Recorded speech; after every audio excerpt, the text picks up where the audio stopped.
제가 충청도에 오면 충청도 분들이 점잖다고 그래가지고 걱정을 안 했더니 조금 살벌한 느낌이 듭니다.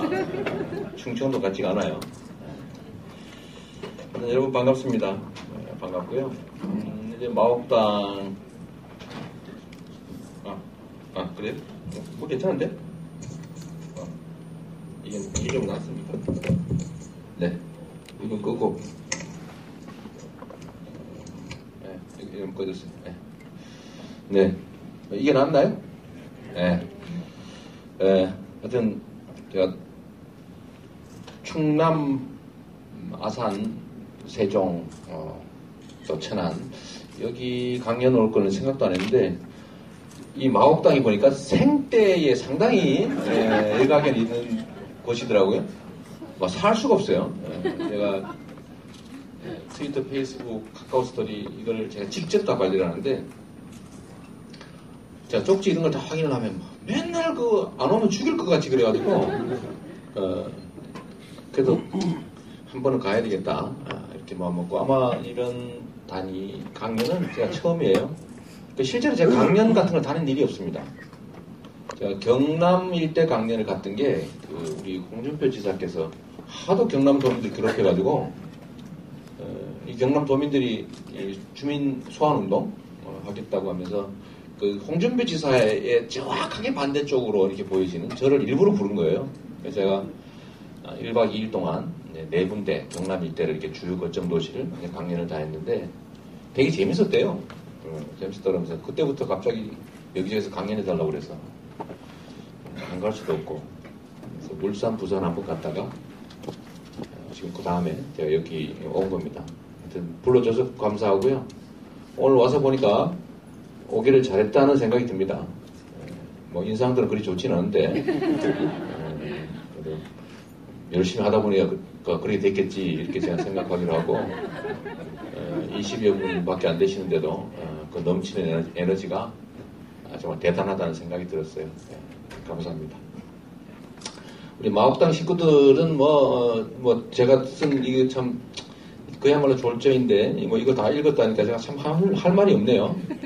할 말이 없고 여기는 그래도 되게 저희 카카오 스토리 친구들이시거나 소위 카페트 친구 이번 9월 5일 날 오신 분도 아까 보니까 몇 분 계시던데 하여튼 그렇게 관계도 있는 분들이고 또 평소에 우리가 많이 교감하던 분들이어서 제가 오늘 말씀드릴 내용을 좀 방향을 이렇게 정하도록 하겠습니다. 저는 여러분이나 저나 사실 아는 걸로 치면 여러분이 더 많을 거예요. 제가 그래서 소위 강의라는 이름에 여러분에게 무슨 지식을 전달하거나 이런 건 안 하려고 합니다. 저보다 훨씬 더 많이 할 텐데 했다가 괜히 번데기 앞에 주름 잡는 꼴이 되거나 이러면 곤란하잖아요. 그죠? 차라리 그 얘기는 안 하고 진짜로 우리 사회가 변할 수 있는가? 변하기 위해서 우리가 뭘 할 수 있는가? 이런 소규모의 어쩌면 좀 이렇게 말단의 노력들로 과연 변화는 가능한가? 이런 얘기를 좀 해보고 싶어요. 여러분들하고 같이. 여러분도 혹시 이재명 시장이 요새 대선 후보 지지율 얼마인지 아세요? 네? 정확하게. 네. 제일 높게 나온 게 이거 좀 가짜 같아. 4%. 이게 대한민국 정치 역사에서 있을 수 없는 일이 벌어진 겁니다. 실제로 있을 수 없는 일이에요.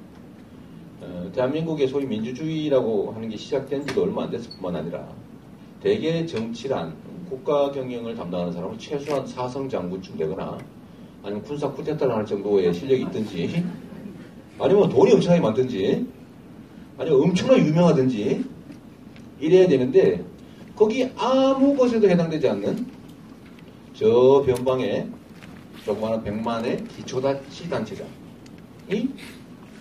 국민들이 뽑는 몇 번째 안에 들어가는 나라의 살림을 맡아주면 좋겠다는 사람으로 뽑혔다는 사실 자체가 이 정치학자들도 이해가 안 되는 거예요. 요새 언론에서도 자꾸 저를 일부러 안 써주려고 싹 돌리지만 어떻게 할 거예요? 자꾸 실제로 나오는 거예요. 뒤집어 나오는 거예요. 이게 특이한 현상이죠. 실제로 다들 이상하다고 그래요. 이 기자들도 이상하대. 자기들로서는 이걸 도대체 후보군도 쳐줘야 되나 말아야 되나 막 고민하는 거예요. 안 쳐주자니 좀 그렇고, 쳐주자니 영 격은 아니고, 당황스러운 상태. 왜 이렇게 됐을까? 여기에 우리 사회가 어떻게 변화하고 있는지를 보여준 단서가 들어있습니다. 이게 제가 잘났다는 얘기가 아니라 세상이 바뀐 거예요. 중요한 두 가지가 바뀌었는데, 하나는 사람들이 허례허식을 중시하던 그런 형식이나 외관을 중시하던 이런 수준 낮은 단계에서 내용과 실질을 중시하는 단계로 바뀌고 있습니다. 옛날에 돈 많으면 장땡 이런 분위기에서 이제는 그게 아니라 사람이 어떤 사람이냐를 중시하는 그런 분위기로 간 거죠. 개인으로 따지면 좀 품격이 생기기 시작한 거예요. 옛날에는 졸부였다면 이제는 이 사회 전체가 좀 품격이라고 하는 것을 중시하는 쪽으로 갔다. 좀 실사구시적인 쪽으로 갔다. 라는 측면이 하나 있고, 또 한 가지는 원래 정치라고 하는 것은 전쟁인데 이 전쟁에는 이 말이 중요하고요. 이 말이 근데 여기 있는 사람들밖에 안 들리지 천안 아산에 있는 사람한테 이재명이라는 사람이 하는 말을 들을 리가 없습니다.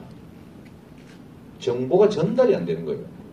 전에는 조중동, 종편, 방송 아니면 정치인들의 얘기를 들을 길이 없었어요.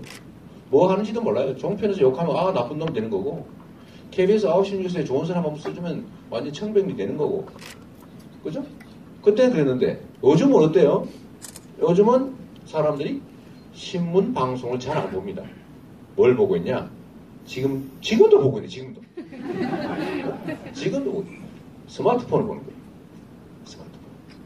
그래서 이 수도권의 아침 출근 시간 풍경이 바뀌었어요. 수도권의 아침 출근 시간 풍경은 뭐였냐면 지하철에서 전부 다 신문을 보고 있습니다. 조간신문을 쫙 보고 있죠. 근데 어느 날 이게 다 없어버렸어요.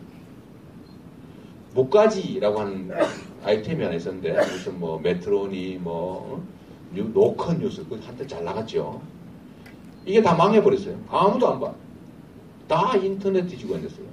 특히 스마트폰. 근데 이 정보 전달도 누가 자꾸 보내줘요.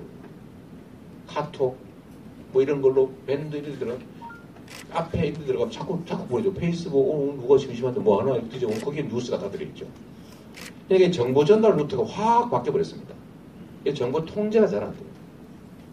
그래서 정보화 사회라고 하는 게 이제는 정보의 선별 공급 기능이 거의 사라져버렸죠. 물론 아직까지도 KBS, MBC, SBS, 조중동, 그 다음에 종편 이런데 오로지 거기만 정보를 얻는 사람들이 있는데, 저렇게 계속 가다 보면 이렇게 되는 수가 있습니다.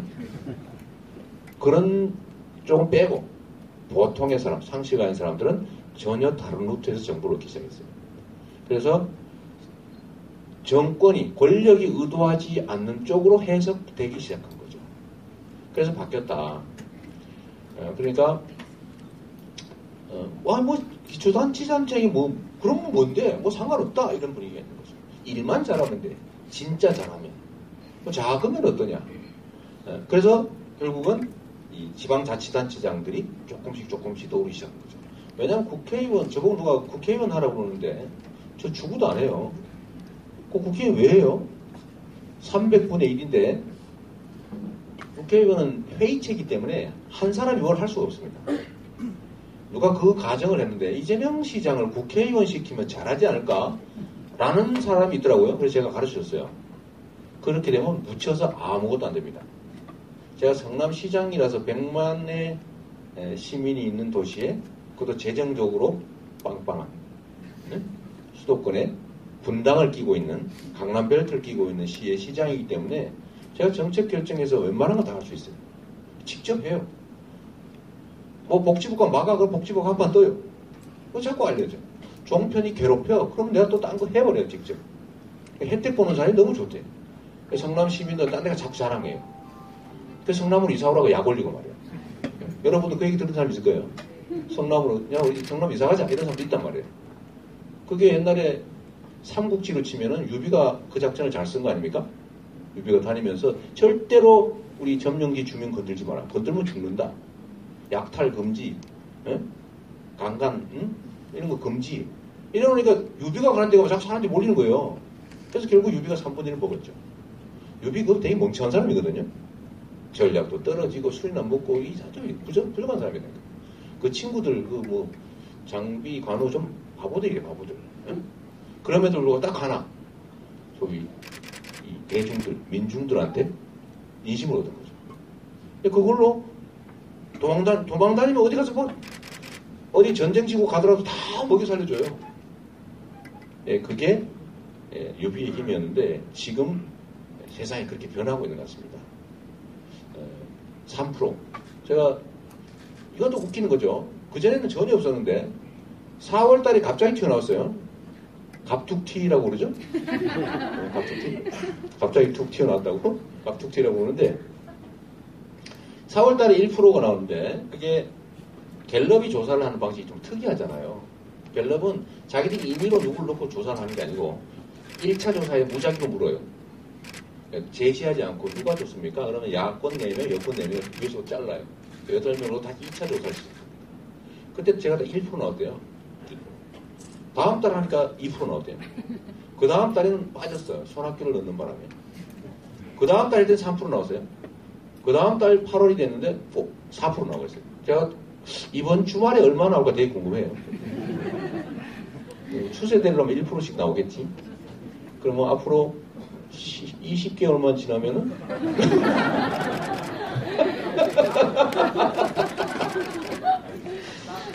오버했습니다. 세상이 바뀌었다. 여러분 옛날에 80년대 학번들 혹시 70년대 후반 학번들 여기 계실 겁니다. 이분들이 옛날에 뭘 했냐면 유인물 만들어 뿌리는 거 하다가 다 구속됐어요. 유인물 있잖아요. 이렇게 철필로 밤에 긁어가지고 요새 그 후에 다니신 분들 잘 모를 거예요. 철필로 이걸 다 긁은 다음에 밤새도록 유인물 등산하는 거죠. 그래서 유인물이에요. 기름 섞어가지고 이렇게 섞은 다음에 이렇게 미는 거거든요. 그래서 유인물이죠. 이거를 한 1,200장을 만들어가지고 다음날 몰래 어디 건물을 올라가거나 나무에 기어 올라가가지고 확 뿌려요. 그러면 온 동네 경찰, 사복경찰이 쫙 깔려있잖아요. 이 사람들이 와서 싹 다 집어가고 다시 이제 그 사람 잡아가지고 집어넣으면 1년 실형 사는 거예요. 근데 그 중에 뿌리면 몇 장은 살아남아요. 그래서 그걸 본 사람들이 이걸 동네방네 얘기를 하기 시작하는 거죠. 제가 요새 1배 유행이잖아요. 1배 좋아해요? 네. 1배가 뭔지 모르고 계시구나. 행복한 삶이에요. 모르면 좋아요. 이 1배, 이 참 대책 없는 1배인데 제가 한때 1배였어요. 제가 한때 1배였습니다. 언제 1배였냐면 80년부터 제가 대학을 가서 82학번인데 제가 대학은 또 제때 갔어요. 아까 우리 사회자께서 물어보던데 제가 돈 제일 많이 주는 대학으로 왔습니다. 돈 많이 주니까 간 거죠. 근데 대학을 딱 갔는데 그 2년 몇 개월 동안 제가 1배 짓을 하고 있었어요. 뭔 1배냐? 제 인생이 바뀐 거하고 관계가 있는데 그때 광주 사태라고 하는 게 있었죠. 요즘 광주 민주화 운동이라고 사태라고 하면 큰일 나요. 네, 법상 이름이 광주 민주화 운동이에요. 그 광주 민주화 운동이 그때 당시 광주 사태가 있었는데 제가 그때 당시에 안 광주 사태는 그런 거예요. 북한에서 특수부대가 침투를 해가지고 그 광주에 있는 폭도들하고 손을 잡아서 대한민국 체제를 전복하기 위해서 총칼을 탈취해가지고 군인과 경찰을 쏴 죽인 사건이에요. 그러다가 옆 사람도 쏴 죽이고 나쁜 놈이잖아요. 그래서 저는 상대원의 오리엔트라고 하는 공장에 제가 공장 노동자였는데 공돌이였는데 그걸 제가 다 보고 야 진짜 나쁜 놈들이구나. 저 다 쏴 죽게 되겠다 저거. 저는 또 경북 안동 출신이니까 저는 전라도 XX 레이브 이러고 다녔는데 대학을 딱 갔더니 누가 자꾸 밤에 몰래 써놓는 거 벽에다가 대자보 응? 광주가 어쩌고 뭐 그러다 어느 날 사진을 막 동네에다가 뿌려가지고 보니까 무슨 멀쩡한 여고생이 막 칼에 찔려 죽고 그리고 내용도 읽어보니까 그게 아니고 전두환이 뭐 이런 이상한 인간들이 몇 놈 있어?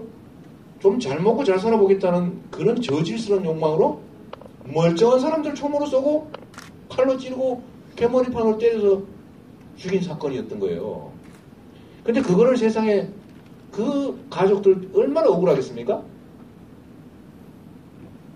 그 억울한 피해자들 보고 너 복도지, 너 복도의 가족이지 이러고 두 번째 죽이고 있는 행위를 내가 같이 하고 있었던 거예요. 지금 세월호 보고 그러잖아요. 오뎅이니 개껌이니 개껌 알아요? 이거 좀 보세요. 그 물에서 못 건져가 뼈만 남은 걸 개껌이라고 불러. 일베에서 그런다고요. 네? 어쨌든 그런 소리 하고 있어요. 네? 시체팔이라고 그러고. 그래서 제가 대학을 가가지고 얼마나 창피합니까? 그걸 아는 순간에 내가 인간이 아니었던 거예요. 네? 개만도 못한. 그래서 제가 창피하기도 하고 죄스럽기도 하고. 그래서 제가 제 삶의 방향을 정하게 된 중요한 계기 중에 하나예요. 그래서 제가 그때 하나 깨달은 게 있습니다. 이 교만이 막 넘칠 때인데, 사람이란 주어지는 정보에 따라서 아무리 똑똑해도 소용이 없구나. 예수님, 부처님도 일방적인 정보를 주입하면 결국은 그 정보에 따라 판단할 수밖에 없는 그런 게 인간이구나. 제가 그걸 알았어요. 내가 그 시간 동안 최소한 그 문제에 관한 하는 가해자의 삶을 살았던 거죠. 내 삶이 아니라. 억울한 남의 삶을 대신 살아준 거예요. 그래서 그때 알은 거죠. 이 세상이 움직이는 원리가 이러구나. 내가 공장 다니면서 산재 사고 당했거든요. 산재 사고 수없이 많이 당했거든. 코, 손가락, 팔, 뭐다. 보상을 한 번 받아본 일이 없어요. 세상 그게 당연한 줄 알았어요. 일 못하면 집에서 일하면 일당 안 주는 게 당연한 줄 알아가지고 제가 팔 기부스하고 한 손으로 일하면서 일당 받고 살았거든요. 아니, 치료받고 있으면 돈을 안 주니까. 근데 원래 그러면 안 되잖아요. 그래서 이런 것들 모두가 다 사람이 못나서가 아니라 이 시스템으로 인해서 어쩔 수 없는 측면이 있구나. 그걸 알게 됐어요. 그래서 내가 세상 사람들이 좀 그러지 않는 이렇게 얼마나 억울하겠냐. 그 당한 총 맞은 사람도 억울할 것이고 총 맞은 가족도 억울할 것이고 그 총 맞은 가족들 욕하는 사람도 억울할 것이고 이게 근데 결국 누구를 위해서냐. 소수의 몇 사람 위해서구나. 그걸 알아서 그렇게 살지 말아야지 이렇게 마음먹은 중요한 계기 중에 하나입니다. 제가 이 얘기를 왜 하냐면 지금 우리가 세상을 바꿔야 되잖아요. 지금 이 나라 사회가 얼마나 웃깁니까? 너무 웃기는 건 여러분들이 너무 잘할 것 같으니까 얘기 안 할게요. 난 이 사회의 제일 근본적인 문제는 불공평함이라고 생각해요. 기회도 공평하지 않고 너무 소수가 너무 많이 가지고 있어요. 경제는 성장하고 OECD 무슨 가입한 선진국 대회라는데 왜 가면 갈수록 사람들의 삶이 점점 나빠지죠?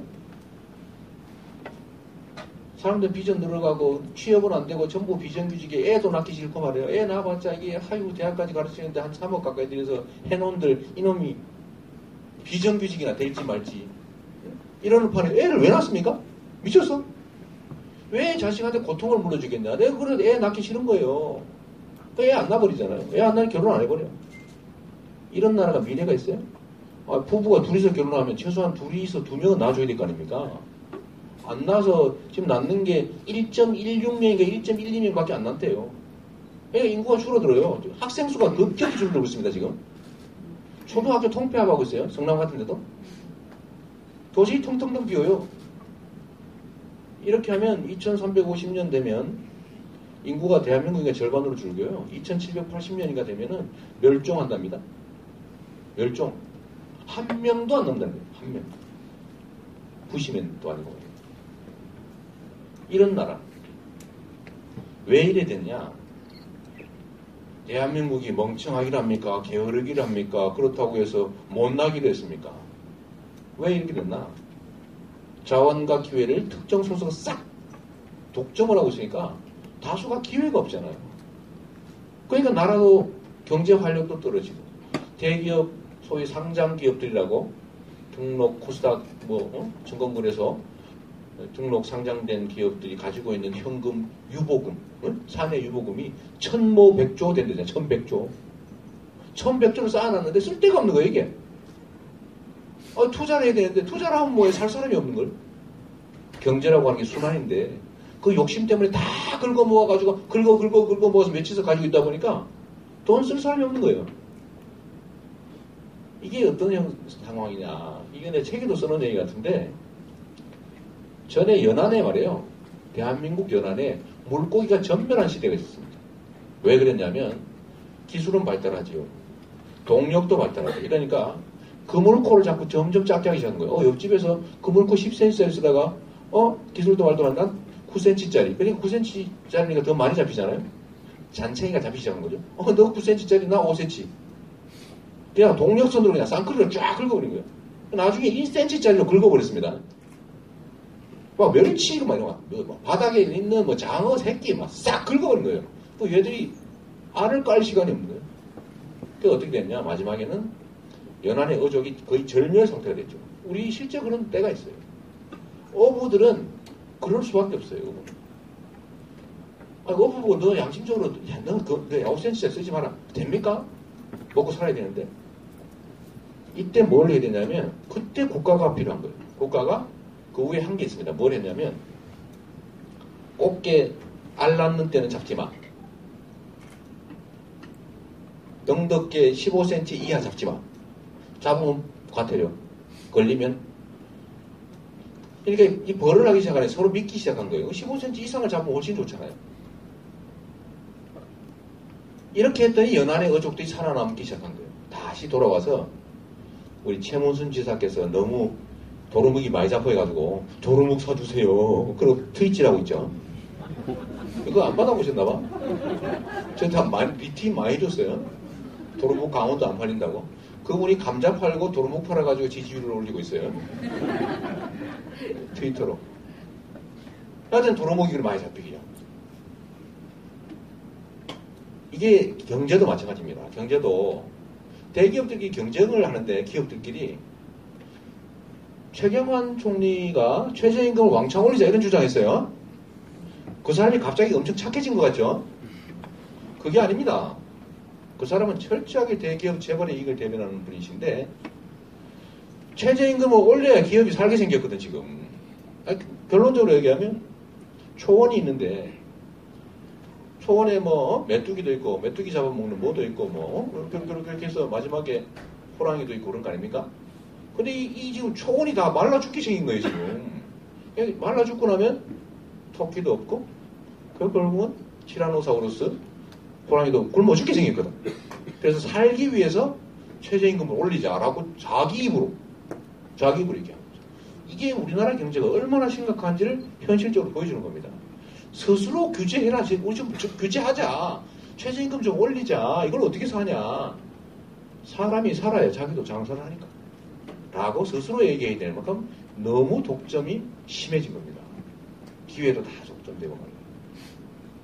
그래서 이거를 고쳐야 되는데 이 나라 상태가 얼마나 엉망진창인지 우리 스스로 너무 잘 알아요. 이게 정부의 역할이라고 하는 게 국민의 대표들이 모인 자리 보시잖아요. 국가의 존재 이유가 뭐예요? 민주공화국. 모든 주권은 국민으로부터 나옵니다. 권력은 국민으로부터 나옵니다. 라고 말은 해놨는데 실제는 어떻게 해요? 국민을 지배하고 있죠. 이용해 먹고 있죠. 정말로 나라나 국민 전체 이익을 위해서 돈과 권력을 사용하는 실제는 아니잖아요. 뭐 하고 있어요? 맨날 훔치고 있죠. 제가 어제 오늘도 열받아가지고 계속 쓰고 있는 중인데 네바다 사막에서 기름칠 해가지고 처박아 놓은 40년 전 대잠 헬기를 대잠 초계기를 왜 사옵니까? 600억씩 주고 한 대다. 잠수함이 40년 전 형만 있어요? 최신 형 어떡할 거야? 40년 대잠 초계기 극복하기 위해서 잠수함이 다 발전했을 거 아닙니까? 피하는 방법, 그죠? 그거 어떡할 거예요? 40년, 하긴 북한 건 다 40년 전 거니까. 북한이 새 거 하나 사오면 그때 큰일 나는 거예요. 예? 이게 뭐 하는 짓이냐, 이게 도대체. 예? 가라앉지 않는 잠수함을 만들지 않나. 예? 아니 무슨 공격 헬기가 말이에요. 무슨 뭐 몇십 분밖에 못 떠 있어. 그래가지고 공격하다가 야 시간 됐다 집에 가자. 가가지고 기름 넣고 다시 와야 돼. 그럼 멀리 갈 때는 차에 싣고 다녀야 돼 헬기를. 떠다니다가 기름 떨어지면 다시 와야 되거든. 이것만 해냐. 이 총에 빵빵 뚫리는 방탄복 주고 말이에요 애들한테. 구조함이라고 1590억 들여서 만들어 놓은 게 물속을 못 들여다봐가지고 어군 탐지기를 달아놨다는 거 아니에요. 에? 낚시하러 다니라고 했습니까 그거?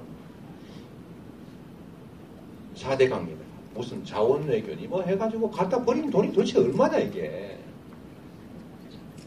이 국가가 국민을 위해서 나라를 위해서 기능하는 게 아니라 정부가 특정 소수 도둑질을 하는데 복무하고 있는 거예요. 이걸 이 황당하고도 기가 막힌 현실을 고치지 않으면 미래가 없습니다. 애 안 낳아요. 제가 본 출산율 더 떨어질 거예요. 지금 이 상태로 경제가 나빠지고 악순환이 들이 시작되기 시작하면요. 어떻게 할 길이 없습니다. 점점 나빠질 거예요. 지금 그래도 혹시 좋아지지 않을까 이런 게 있어요. 조그마한 기대. 혹시 좋아지지 않을까. 그런데 점점 나빠질 거거든요. 그러면 혹시가 사라지면요. 출산율이 더 확 떨어집니다. 요즘은 저한테 가끔씩 그런 분이 있죠. 토요일날 그때 9월 5일도 누가 그 질문 첫 번째 질문이 그거였어요. 이민 가고 싶다고. 이게 농담으로 하는 소리가 아니라 진담이에요. 그래서 이 엄혹한 현실을 뜯어 고쳐야 되는데 어떻게 하면 고칠까? 그게 중요하죠. 어떻게 하면 고칠 수 있을까? 때를 기다려서 한 방으로 어떻게 해볼까요? 한 방은 없습니다. 이 한 방이라고 하는 거는 권력, 돈, 언론 이런 기득권을 다 가지고 있는 그 집단들, 이 집단들이 한 방으로 숫자는 적지만 다수인 대중들을 잡아먹고 있는 거죠. 한 방은 그들의 것이에요. 한 방. 그 한 방의 대표적인 케이스가 뭐냐면 종편입니다. 신의 한 수였죠. 제가 그 종편 만들 그때쯤에 당의 부대변인 일을 하고 있었어요. 성남의 지역위원장 이런 걸 하면서 그때 다들 예상한 거예요. 이건 통과된 큰일이다. 그래서 막 단식하고 난리가 났던 거예요. 그럼에도 불구하고 그 사람들은 통과시켰죠. 이게 바로 한방입니다. 요즘 제가 성남에서 나름 잘한다 그러고 제가 어르신들 표도 좀 많이 받은 편이에요. 제가 좀 좋게 말하면 전략, 나쁘게 말하면 잔머리. 이게 좀 승해가지고 제가 분당에서도 8% 이겼어요. 성남에 우리 뭐 어르신들이나 학부모 저 다 좋아하세요. 제가 많이 드렸거든. 세금 막 차까지 걷어가지고 많이 복지시청 많이 하고 좋아하는 거예요. 일자리도 만들어드리고 뭐 경로당 운영비도 막 올려주고 하니까. 그런데 경로당 복지관 가면 전부 다 TV조선 보고 있어요. 채널A TV조선. 전부 이재명 욕하고 있어요. 그것도 사진 이상한 거 붙여놓고 백드롭에. 그 사진은 뭐죠? 내가 작년에 판교 한풍구 사고인지 뭔지 그것 때문에 국정감사에 갔는데 하도 기가 막혀서 한번 막 웃었어요. 이렇게 약 0.3초 요걸 사진을 커트를 잡아가지고 그 중에서 가장 야비한 장면 하나를 딱 뜬 다음에 백드롭에다 붙여놓고요 하루 종일 그걸로 욕을 해요. 요새도 뭐 일만 있으면 그걸로 욕해요. 그 장면 놓고 그걸 제가 가면 어르신들이 보다가 끄라 저는 그래도 대면 접촉을 많이 하니까 그런 데는 괜찮지만 그거 대면 접촉 없는 사람들 보면 어떻게 생각하겠어요? 이재명 빨갱이 나쁜 놈. 겉으로는 싸붙지만 속은 불명이 빨갱이일 거야. 적화 통계를 바라는. 이렇게 생각하지 않겠어요? 제가 적화 통계를 되면 나한테 무슨 덕이 있는데? 에? 제가 뭐 50년 양심수입니까? 그런데 그 사람은 그렇게 생각하는 거예요. 끊임없이 막 주입. 한방 그들이 가지고 있죠. 이거 말고도 많아요. 어제 MBC 기자가 저한테 그 얘기하던데 며칠 전에 만났는데요.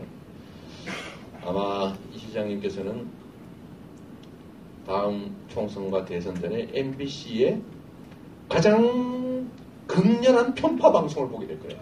사상 최악의 편파 방송을 보게 될 거라더라 보고 각오하라더라고요. 각오하래.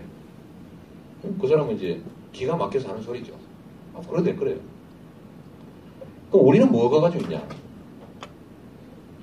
이 정치라고 하는 거는 저적이죠. 정치 우아하죠. 다 우아하게 이른다고 말하는데 진짜는 어떨까요? 본질은 다를 바가 하나도 없습니다. 전에는 창과 칼로 죽여가면서 많이 죽이는 쪽이 이기는 거죠. 많이 죽여서 이기면 그 사회의 모든 자원과 기를 다 독점하는 거예요. 목숨 걸고 죽여가면서 했죠. 지금은 뭘로 하고 있냐? 말로 하고 있죠. 말로. 내 편이 많으면 다 먹는 거예요. 정치에서 사람들이 그런 얘기 많이 하죠. 화합, 포용, 관용 이런 말 많이 하죠. 그건 이긴 사람이 하는 소리예요. 진 사람이 무슨 포용, 관용이야. 위원장님 안 그렇습니까? 뭘 가진 게 있어야 무슨 포용을 하고 관용을 하지. 이거 하나 주면 안 될까요? 이렇게 부탁해야 돼, 처지에. 여하튼 이긴 쪽이 다 갖고 그 중에 서비스로 이렇게 나눠주는 거죠. 이거 뭐예요? 부산역 가세요? 헷갈리네. 뭔 얘기하다 잊어버렸네. 뭔 얘기죠? 이긴 쪽이 다 갖는다, 100%. 그리고 조금씩 나눠주는 거죠. 말썽 생기니까. 그러나 본질은 다 가지고 있는 거예요. 주는 것도 마음이니까. 그런데 세상 사람들이 말입니다. 아까 전두환 장군께서, 제가 전두환 장군 덕이 대학 간 사람이라 지금 장군이라고 합니다. 그 양반이 본고사를 없애는 바람에 학력고사로만 대학을 가게 돼가지고 몇 등까지 하면은 등록금 면제하고 돈 얼마 주고 이렇게 81학번부터 생겼어요. 그래서 제가 그거 보고 야 나도 대학 가보자 이래가지고 제가 시험 봐가지고 등록금 면제하고 한 달에 몇십만 원 준다길래 그걸 싹 한 거예요. 하여튼 제가 그걸 전두환 장학금이라고 부르는데 들어보셨어요? 못 들어봤죠?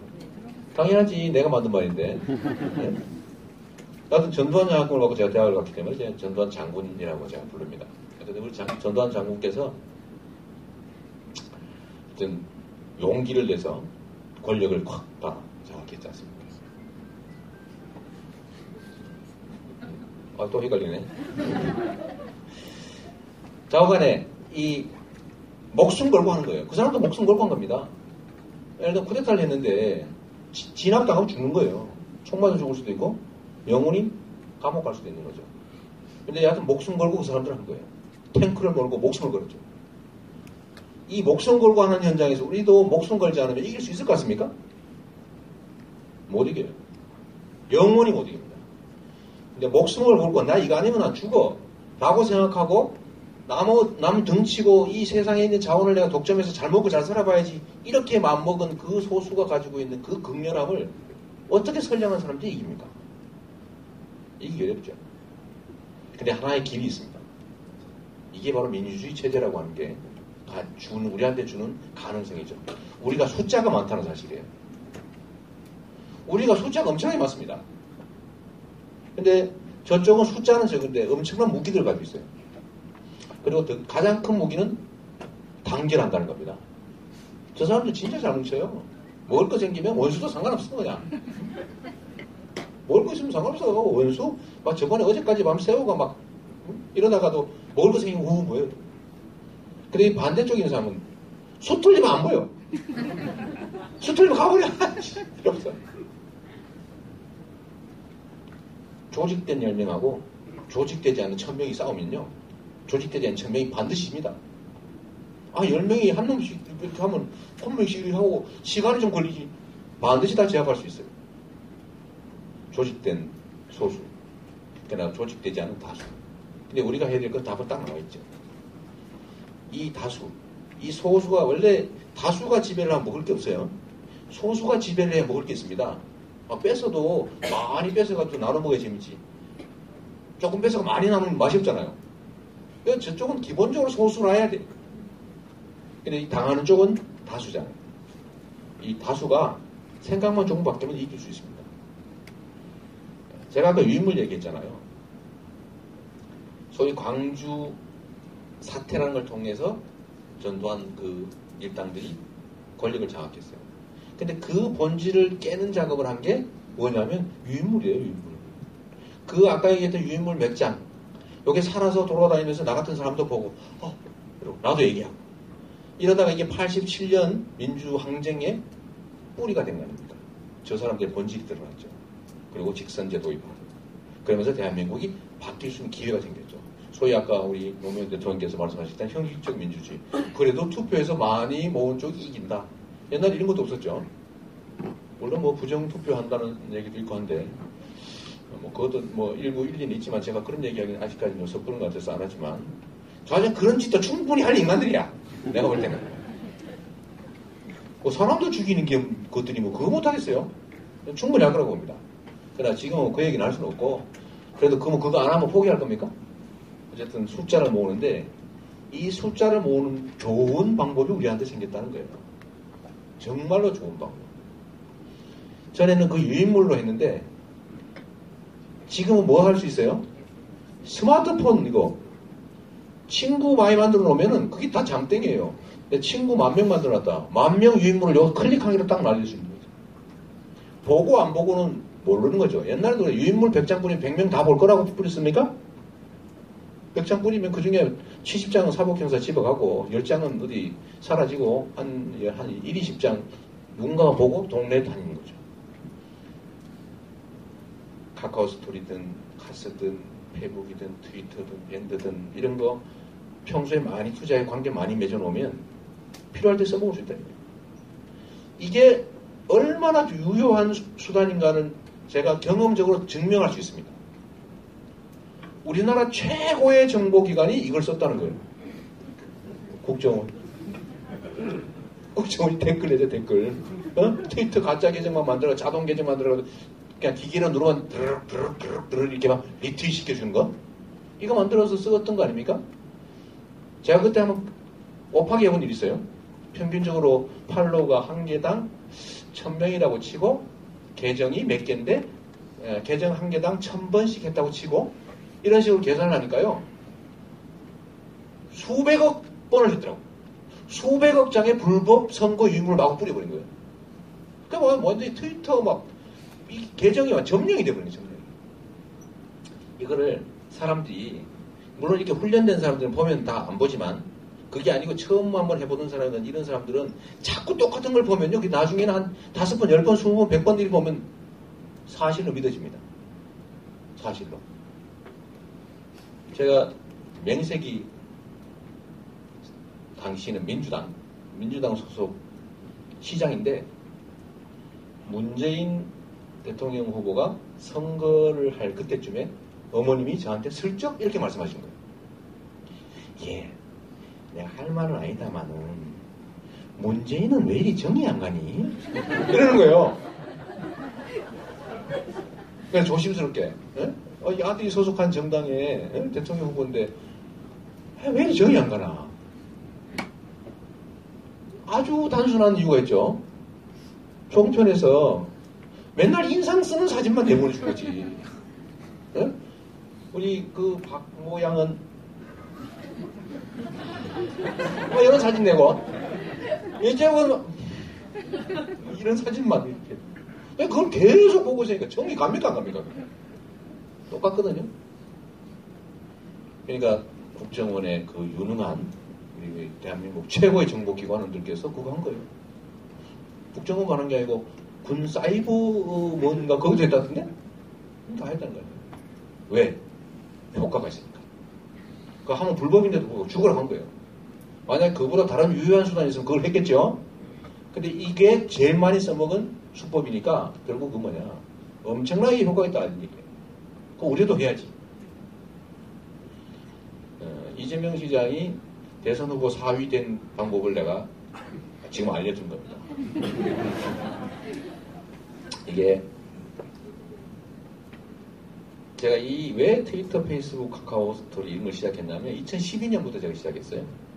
2012년부터. 2012년에 무슨 일이 있었냐면 이재명 종북 사건이 됐습니다. 성남시가 청소 용역 회사를 만들어 청소 용역을 주는데 원래 청소 용역 회사 한 개 권리금이 20억씩 합니다. 왜냐하면 그게 돈 벌기 너무 쉽거든요. 청소 노동자를 한 50명, 30명, 50명 고용을 하는데 시에서는 분명히 250만 원씩 주는데 노동자 본인이 받는 건 180만 원이에요. 그 중간에 5, 60만 원 다 어디 갔어요? 다 입마이 뺏고 된 거죠.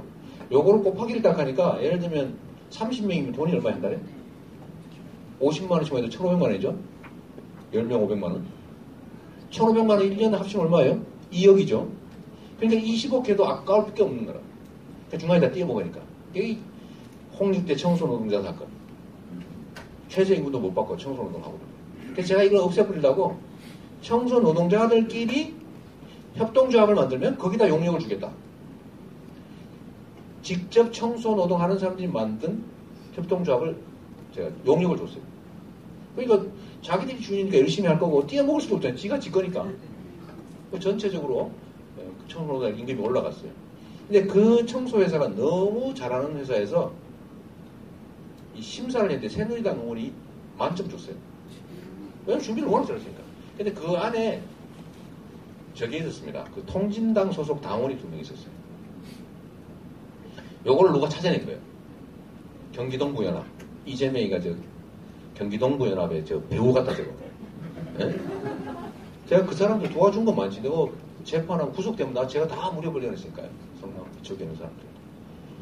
분명히 저거 뭐 있다 이래가지고 서울신문이 3일 동안 12번을 써버렸어요.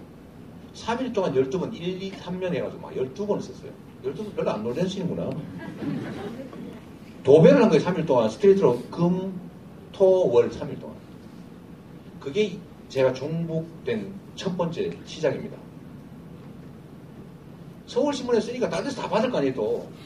서울신문도 부수도 많고 하는데 3일 동안 스트레이트 쓰지 막 그거 종편에서 받지요. 막 다른 데서 서울신문 발로 막 써버릴 거예요, 그다음부터. 이재명은 종북의 자금줄. 저거 종북 기업이고 그 종북 기업에 일거리 줘서 자금대 줘서 종북의 자금줄이래. 저거 종북의 자금줄. 근데 아니다. 이건 이래서 아니고 저건 저래서 아니고 보도자료 아무리 내도 어떻게 쓰냐. 한 페이지를 쫙 쓴 다음에 끝에다가 이재명 시장은 부인하였습니다. 성남시는 아니라고 합니다. 해놓고 앞에는 다 써버린 거예요. 그러니까 이게 법원에 재판을 해도 이기기도 어렵고. 써줬지 않냐? 끝에다가 한 줄. 성남시는 아니랍니다. 누가 그거 봅니까? 그래서 제가 종북됐어요. 그래서 그때 아주 호되게 당했죠. 한 1년 동안 막 꼼짝 못하게 다녔는데 제가 그때 내가 이러다 내가 죽겠다 아무래도. 정치적으로 죽든지 성질을 못 이겨 죽든지 둘 중에 하나 죽겠다. 이런 생각이 들어서 내가 내 힘을 이기자 해서 시작한 게 트위터예요. 내 개인 방송국을 만들겠다. 그래서 만들기 시작했어요. 밤에도 하고 낮에도 하고 차 타고 다니면서도 하고 밥 먹다가도 하고 지금도 하다 왔어요. 팔로우 수를 늘린다. 지금 제가 지금은 한 16만, 15만 몇천쯤 됩니다.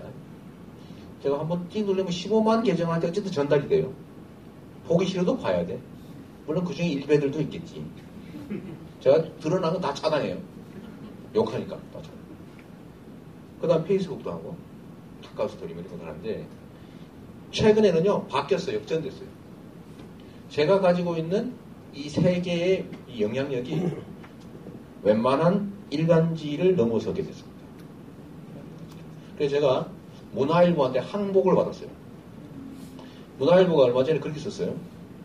전에도 한번 뭐 사고를 쳤는데 그 메르스 사태 때 자기들이 무슨 성남의 분당에서 하는 그 격리 입원된 메르스 환자를 병문안을 했더니 이재명이 나쁜 놈이라고 그러더라. 라고 그런 식으로 쓴 거예요. 그래서 제가 물어봤어요. 가족한테. 면회가 금지돼 있잖아요. 그거 임종도 못했는데. 임종 못했잖아요. 그걸 병문안을 했다고 쓴 거예요. 그래서 확인했더니 확실히 거짓말이야. 사과해라. 니들이 임종도 못하는데 무슨 병문안을 했냐 이게야? 거부해요?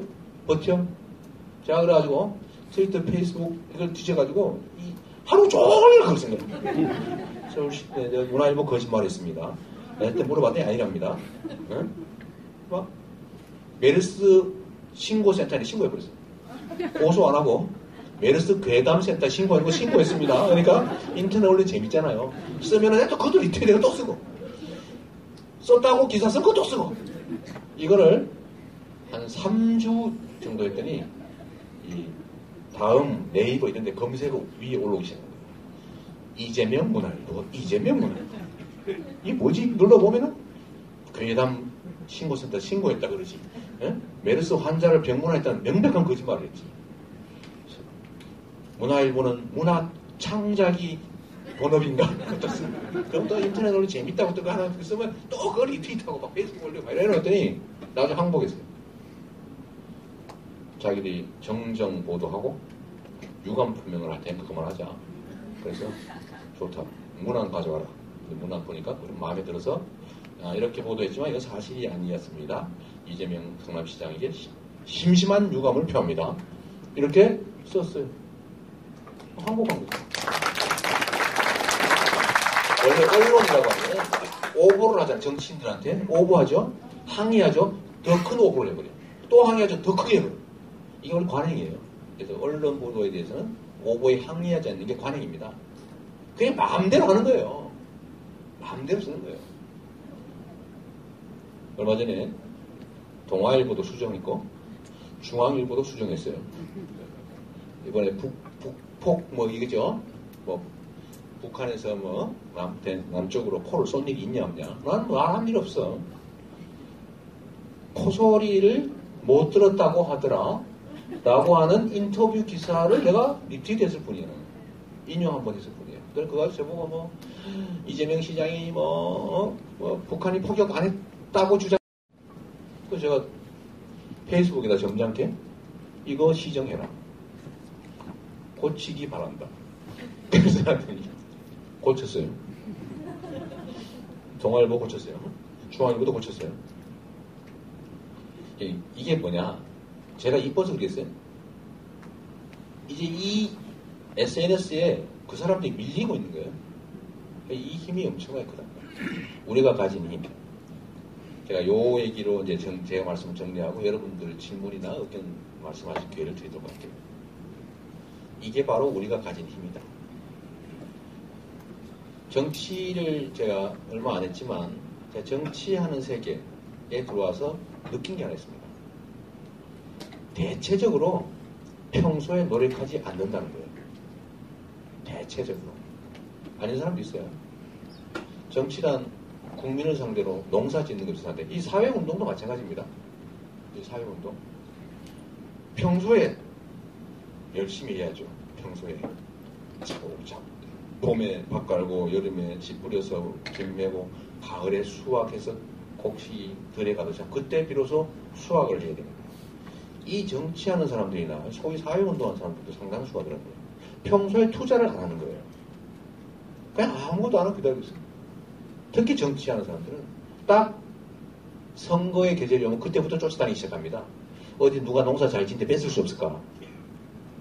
농사를 안 짓고 있다가 어디 산에 혹시 어디 많이 열매 달린 데 없나? 이런 거 쫓아다닙니다. 그래서 제가 느낀 거 하나는 평소에 열심히 조금씩 투자하면 그게 쌓이더라는 거예요. 저도 오늘 또 농사 지러 온 겁니다. 무슨 농사인지는 나도 잘 모르겠지만 아까 말씀드린 것처럼 우리한테 한 방이란 없다. 한 번에 뭐 엄청난 효과가 발휘하는 좋은 수단 그런 거 없다. 오로지 한 개씩 작은 거 조금씩 모아가는 거. 그러나 이게 내 개인으로 볼 때 정말로 아무것도 아니지만 다 모이면 한 사람이 요만큼씩만 모아도 상대가 가지고 있는 것보다 엄청나게 큰 영향을 쉽게 만들어낼 수 있습니다. 그게 우리가 가진 숫자의 힘이죠. 이걸 잘 모으면 그게 소위 민심이 되는 거고 천심이 되는 거고 그래서 세상을 바꿀 수 있겠죠. 우리한테 정말로 좋은 수단이 생겼습니다. 지금부터 충남을 바꾼다. 아까 우리 복시장께서 그러시던데 아산, 천안, 당진을 합하면 충남 인구의 절반이라면서요? 뭐 그렇다고 그러대. 여기 이 근처에서 활동하시는 여러분들이 지금부터 요 숫자만 뭐 딱 마음먹고 내가 한 2, 3년 투자하겠다. 또 한 1, 2년 투자하겠다 마음먹고 지금부터 친구를 사귀십시오. 친구 사귀는 거 술 사줄 필요 없어요. 옛날처럼 전화해가지고 아양 떨 필요 없습니다. 그 사람이 하고 있는 이 트위터나 페이스북이나 카톡이나 들어가서 안녕하세요 이런 거 한번 하고 그 사람 쓴 글 있으면 좋아요 한번 눌러주고 요거 한번 딱딱 눌러주면 돼요. 근데 이거 죽어도 안 합니다. 좋아요 안 눌러요. 요거 눌러줄까 말까? 아닌 척 하는 사람이 대부분이네. 사실은 그래요. 요거 안 눌러줘 요거. 막 눌러주는 거예요. 이 작은 걸 주는 거예요. 이게 쌓여요. 제가 열심히 좋아요 눌러요. 저는 보면 다 눌러줘요. 뭐 어려워요? 그럼 그 사람이 나중에 고맙겠지만 어떨 때 막 쪽지도 와요. 아이고 제 글을 좋아요 눌러주셨어요. 방송합니다. 이런 사람도 있어요. 막 저는 물론 침대에 누워서 가끔씩 마구 누르다가 희한한 동영상을 눌러가지고 시장님 취향이 이런 줄 몰랐어요. 빨리 지우세요. 이런 걸 누르시면 어떡합니까? 그래서 내가 정지부시 들어가지고 지우고 하는데 자다가도 침대에서 반드시 자다가 자죠. 이렇게 평소에 쌓아놓으면 금방 늘어요. 한 명씩 하루에 2명씩만 늘려보세요. 1년이면 1000명이에요. 안 하니까 문제인 거지. 그리고 평소에 나 지지해주세요 이런 얘기 하지 마세요. 지지해달란다고 지지 안 하다가 그래 이거 또라이지. 지지해달라. 최종 결론은 말해봤자 소용이 없는 거예요. 나 이번에 출마하는데 좀 찍어줘. 우리 오빠 출마하는데 좀 찍어줄래? 그러면 친구가 그러니? 응, 알았어. 그리고 돌아서가지고 이거 누구 저거라고 찍어주네. 사촌이 논을 사도 배가 아픈데 미쳤어요. 판단이란 그렇게 해서 바뀌는 게 아니죠. 판단은 정보가 바뀌어야 판단이 바뀌는 겁니다. 우리 이 잘못된 악의를 가진 집단의 아주 악의적인 정책으로 피해를 보는 사람들이 그 악의적 정책을 만드는 사람의 가장 강력한 지지그룹인 거 알고 계세요? 알고 있죠? 저학력에 저소득에 정말로 보호받아야 될 사람들이 그 보호로부터 방치하는 희한한 이상한 정책과 법을 만드는 집단을 가장 좋아한다는 거 아니에요? 네? 얼마나 황당합니까? 왜 그러냐? 평소에 그 사람들한테 주어진 정보가 영향을 미치기 때문에 그렇습니다. 최종 정책, 최종 결론 하나를 알려준다고 해서 이 축적된 생각이 바뀌지 않아요. 막판 가가지고는 빨간색만 보면 흥분해버립니다. 빨간색. 빨.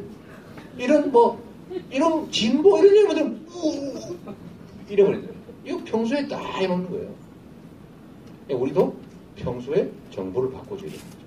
결론을 요구하지 마세요. 결론을 요구하면 적이 됩니다. 이거 할래? 안 하지요. 바로 방어 심리가 작동해요. 할 수밖에 없는 정보를 주는데 그 정보도 눈 보고 이렇게 딱 이렇게 주면 안 돼요. 이 새끼가 무슨 의도가 있구나. 이렇게 생각하죠. 그럴 때는 슬쩍 줘야 돼, 슬쩍. 우리 위원장님 선거운동하는 거 하나 제가 가르쳐드린다면 그렇고 참고하시라고 하나 지지자들한테요 누구 지지해달라고 말하지 말라 그러세요. 그거 제일 하수예요. 나 가까운 사람인데 찍어줘. 절대 안 찍어줍니다. 나 그 사람 좋아하는데 찍어줘. 찍을까 말까 고민합니다. 그런데 나 걔 싫어하거든. 나 걔 싫은데 근데 이거는 좀 잘하는 것 같더라. 진짜 재수야. 라고 하면 이 사람이 그래? 지금까지 아주 넘어집니다. 상대의 방어 심리를 뚫어야 되거든요. 그러니까 우리가 인간관계를 맺어도 내 직접적인 목표를 드러내면 상대가 바로 방어 체계에 들어가죠. 관계는 많이 만들고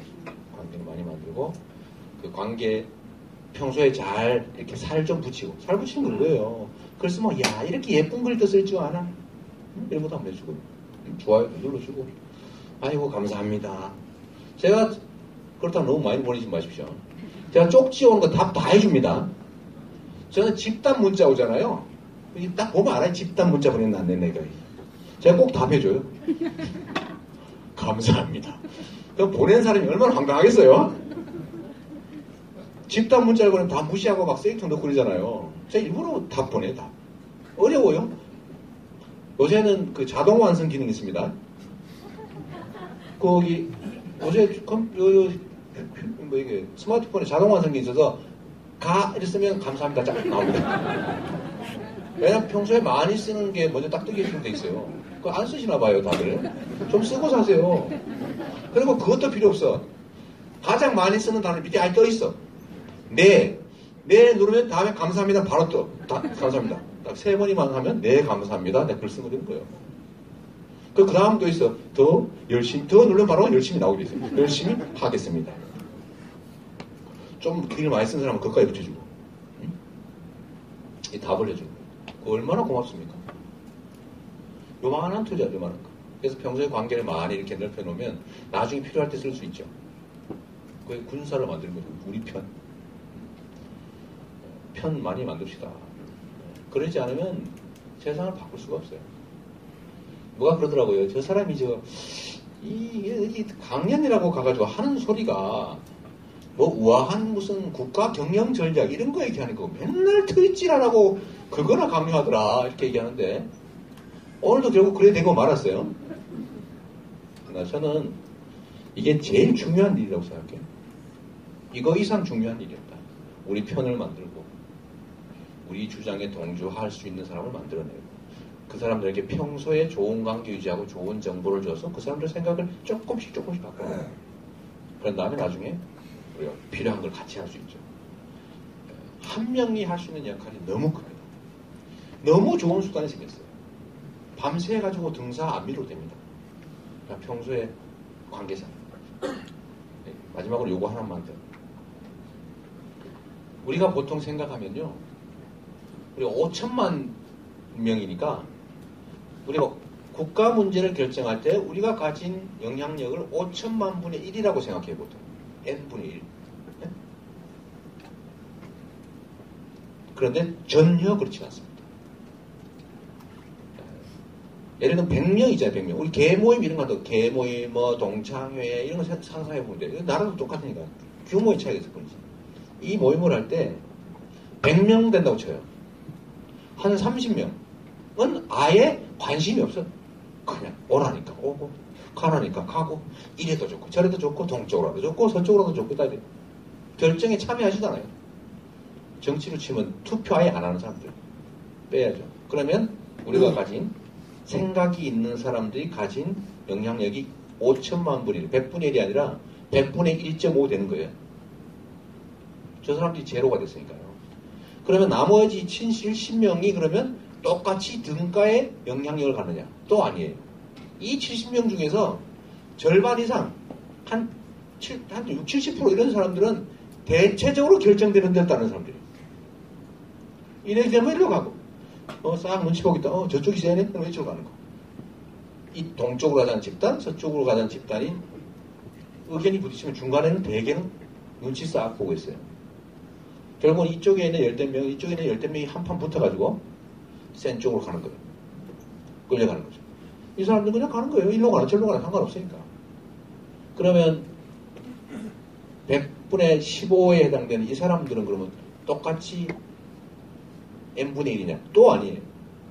이 오른쪽 가자는 집단도 보면 열성을 가지고 적극적으로 행동하는 사람이 있어요. 이 노무현 대통령께서 하신 말씀이죠. 깨어서 조직하고 있는 사람입니다. 이 소수가 이 집단 10명을 또 이끌어가는 거죠. 영향력이 크니까. 결국은 100명이 모여있는 데서 내가 가진 영향력은 100분의 1이 아닌 거죠.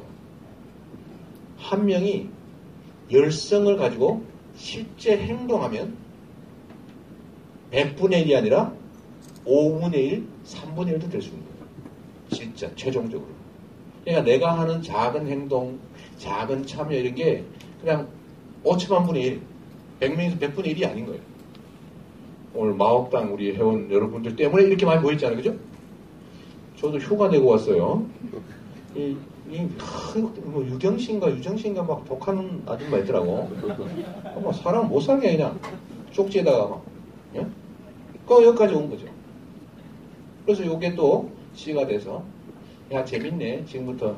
그래서 여러분들 한 1년 동안 진짜 밴드 열심히 하세요. 예? 우리가 왜 운동을 합니까? 내가 기분 좋은 소리 하기 위해서 하는 게 아니잖아요. 우리 편을 한 명이라도 더 만들어야 돼요. 그걸 난 평소에 투자해놔야 됩니다. 지금부터 초등학교, 중학교, 고등학교, 밴드 다 참여하고 만들고, 한 30명, 50명이라도 만들고, 그 다음에 온갖 거 많잖아요. 뭐, 동네 공연회비, 뭐, 엄청 많아. 뭐.